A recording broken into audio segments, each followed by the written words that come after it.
ये जो question number तुम 6 देख रहे हो, ये शुरू में जो बच्चा बनाता है ना उससे नहीं बनता है। उसका कारण होता है कि वो पैरेललोग्राम का प्रॉपर्टीज़ को नहीं जानता है। अगर जो बच्चा पैरेललोग्राम्स की प्रॉपर्टीज़ को जानेगा वो 1 मिनट भी नहीं लगेगा इस क्वेश्चन को बनाने में। समझ रहे बात को? तो इस क्वेश्चन को पहले समझो कि हम क्या कह रहे हैं, मतलब हम नहीं, क्वेश्चन क्या कह रहा है उसको ज़रा समझिएगा, ठीक है। चलिए, तो सबसे पहले हम इस क्वेश्चन को पढ़ते हैं और फिर बनाते हैं।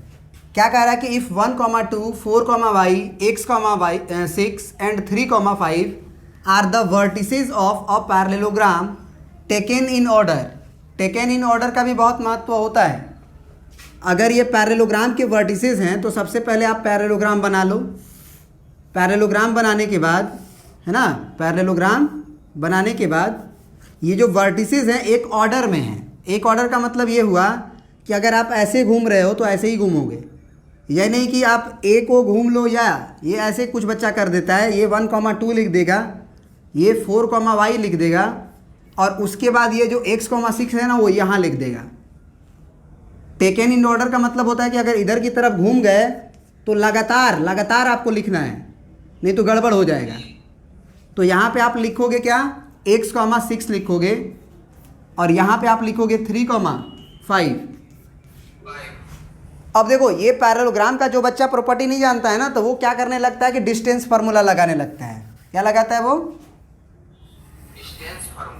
और कहता है कि आमने सामने की लंबाई बराबर होगी, तो बराबर करता है और फिर x और y का वैल्यू निकालने का कोशिश करता है, जो कि बहुत ही लंबा प्रोसेस है, लेंदी प्रोसेस है।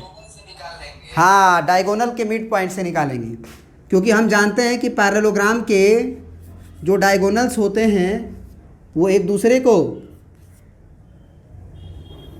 क्या करते हैं, बाइसेक्ट करते हैं।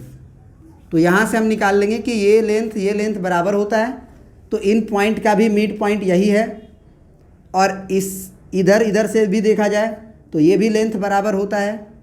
पैरेललोग्राम की प्रॉपर्टीज़ होती है, तो ये भी भैया मिड पॉइंट होगा। तो हम क्या लिख देंगे यहाँ पे, हियर वी नो दैट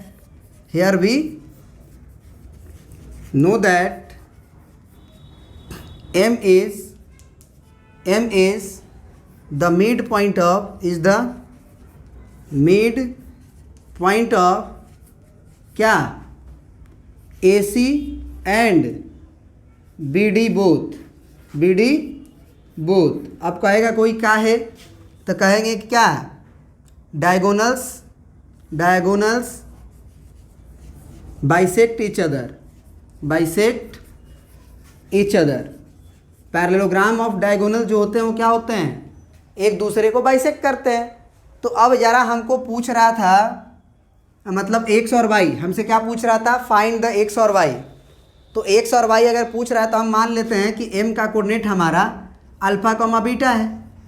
बात समझ में आ रही है? तो अल्फा का वैल्यू हम क्या लिख देंगे, अगर हम AC के तरफ से लिख रहे हैं, AC के तरफ से, तो 1 + x/2 लिखेंगे। बोलो। Yes sir. और अगर हम BD के तरफ से लिख रहे हैं तो BD के लिए मिड पॉइंट 4 और 3 7/2 होगा। Yes sir. दोनों ही अल्फा होगा। समझ में आया बात? ये 2 से 2 कट गया, तो x का वैल्यू कितना आ जाएगा, ये 4 और 3 7, एक उधर जाएगा तो 6। बुझाइल? अब देखो आगे, ये जिधर इधर बीटा है, तो AB के तरफ से पहले AC के तरफ से लिखते हैं बीटा।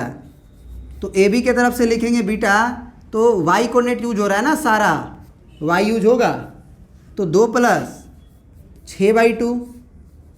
और इधर के तरफ से लिखेंगे तो क्या होगा, सेकेंड एंट्री यूज होगा, याद रखना, इसका भी मिड पॉइंट है।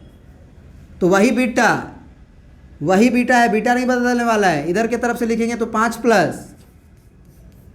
y/2 होगा। समझ में आई बात?